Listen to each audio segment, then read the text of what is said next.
Olá pessoal, seja bem-vindo ao Clube da Manutenção. Meu nome é Bruno Machado e no vídeo de hoje a gente vai falar sobre um artigo que eu comecei a escrever e parei. Não sei por que eu parei, não lembro. Acho que foi por causa da falta de tempo. E ele é extremamente interessante pelo seguinte, porque a gente tende a primeiro, né, se julgar incapaz de aprender alguma coisa. Isso é extremamente normal, né? Então, se você sabe dirigir, tirou carteira, sei lá, eu, né? Antes, você dirige hoje em dia. Antes de você dirigir, você ficava apreensivo porque, né, era imperito, não sabia fazer aquilo. E aquela sensação, né, depois passou. A partir do momento que você foi ganhando autoconfiança, foi aprendendo, foi desenvolvendo. Então você aprendeu fazendo, né? Mas aquela sensação, ela acontece toda hora, a todo momento. Que você se expõe a algo novo, obviamente, né? Ou quando você imagina fazer algo novo. E aquela sensação já vem e já toma conta. Bom, vencido o medo, né, a gente começa a estudar alguma coisa e aí vem a confusão. E a confusão é justamente um estado mental, né, de não entendimento. Né? Você está estudando aquilo, não está entendendo, e automaticamente teu cérebro já começa a querer te empurrar para sair daquilo, porque ele não gosta de estar no estado de confusão. Então, muitas pessoas param de prestar atenção aí, e param de estudar aí, e param de ler aí, né? E param a conta aí, e é esse passo que elas não dão adiante que impede elas de obter conhecimento. Porque a confusão, ela necessariamente precede o conhecimento. Você vai ter medo, vai se sentir confuso, e se você persistir, você vai começar a entender. Entendendo, vai ganhando confiança, vai entendendo mais, fica um pouco mais confuso, entende mais. Isso é um processo natural. Isso não é que tu é, né, que tem algumas pessoas que eu sou burro, eu não sei o que, não é que tu seja burro, né?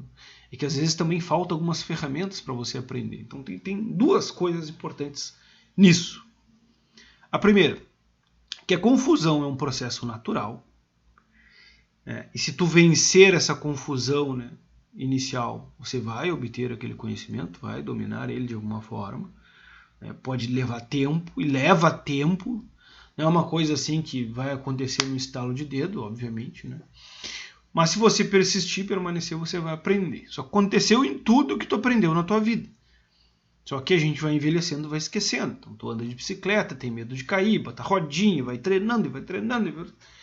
Habilidades instrumentais são geralmente assim. E alguns conhecimentos teóricos para aprender o conceito, né, entender como fazer, também são assim. É a repetição, né, que faz a gente pegar. Então, vou ler um pouquinho para vocês aqui. Não, mas peraí, eu fiquei de falar segundo ponto, né? Que eu até esqueci, mas eu retorno. Então vamos lá. A confusão precede a aquisição do conhecimento. Não só é normal se sentir confuso quando começamos a estudar algo, como é necessário. Pois a confusão é o primeiro passo para o entendimento. O segundo passo, que considero o filtro principal, é a persistência estando na confusão. Muitas pessoas desistem porque acreditam que, por estarem confusas, não entenderão o que estão começando a estudar. Mas, na realidade, todo o conhecimento obtido inicia de forma confusa até ser dominado. O que temos que fazer é persistir no raciocínio até o entendimento.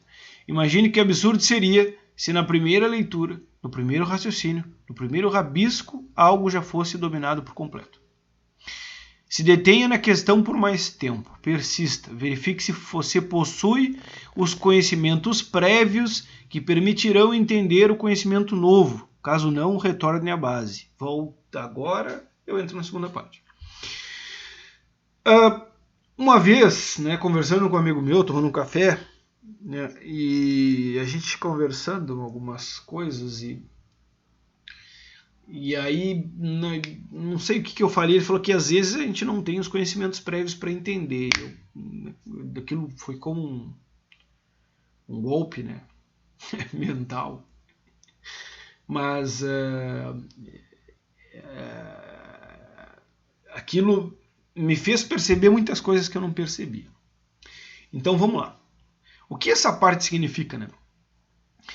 Verifique se você tem os conhecimentos prévios que permitirão entender o conhecimento novo ou não. Então, na engenharia a gente fica muito integral, derivada, é muito difícil, não sei o quê, mas na realidade integral e derivada é uma coisa bem simplória. Né?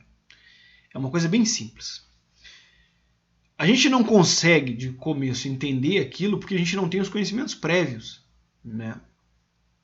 Conhecimento de limite, que a teoria do limite, que é extremamente usada no cálculo de integração.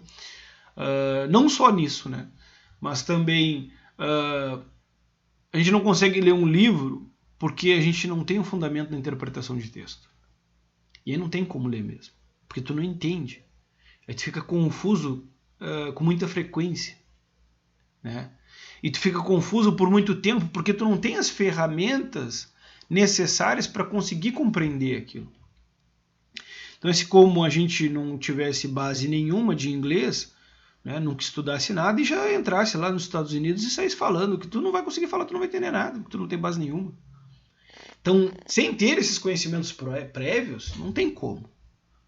Né? Então, tu não vai fazer cálculo de probabilidade estatística se tu não dominar os fundamentos da matemática. Né? As operações básicas, né? E as um pouco mais complexas, exponenciais. Então, às vezes não é que tu não está conseguindo entender, é que às vezes tu não tem nem como entender aquilo. Compreende isso? Mas tu não tem nem como captar aquilo. Tu não tem os conhecimentos prévios. E é disso que eu trato aqui. Né? Continuando.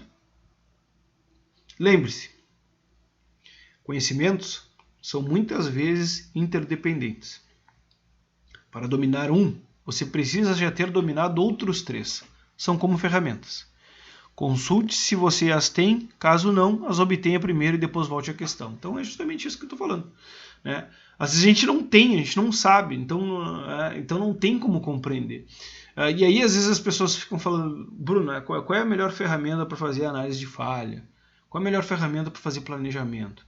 A melhor ferramenta para fazer qualquer coisa sempre vai ser você mesmo. Você é a melhor ferramenta para fazer qualquer coisa. Porque você nunca vai conseguir fazer, não importa a ferramenta, se você não tem capacidade de usá-la. Então eu vou te dar a melhor ferramenta do mundo e tu não tem capacidade de usá-la, né? Então não adianta nada. Então a ferramenta que tu tem que afiar, né? A gente chama de afiar o machado, é você e você tem que estar afiado constantemente. Então eu não terminei, né? Esse artigo que eu comecei a escrever, mas achei interessante compartilhar com vocês aqui, né? Porque para você não parar de estudar, né? Não para, não retrocede, né? Não é porque você não entendeu, né? Você não vai entender muitas coisas mesmo, até que daqui a pouco você entende. Eu tenho outros conhecimentos que são assim também. Você não está entendendo, não está entendendo, não está entendendo, daqui a pouco entendeu. Foi por osmose. Mas é permanecer fazendo. Permanecer fazendo. O primeiro tombo de bicicleta, se tu não andar mais, tu nunca vai aprender a andar de bicicleta. Tem muita gente que não aprendeu a andar de bicicleta por causa disso. Compreende? Então, tinha uma... Não era uma filosofia, né? Mas no Senai existia isso. Né? No Senai, o único colégio que eu estudei que a média era 8. Né?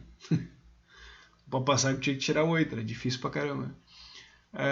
Mas a filosofia era, se um consegue, todo mundo consegue. E era uma filosofia de nivelar todo mundo por cima, né? Que é extremamente importante, acho que ter tido esse contato quando eu era muito novo. Isso estimula um pouco a competição, mas estimula também a tua capacidade de se elevar, né? Acima das tuas possibilidades.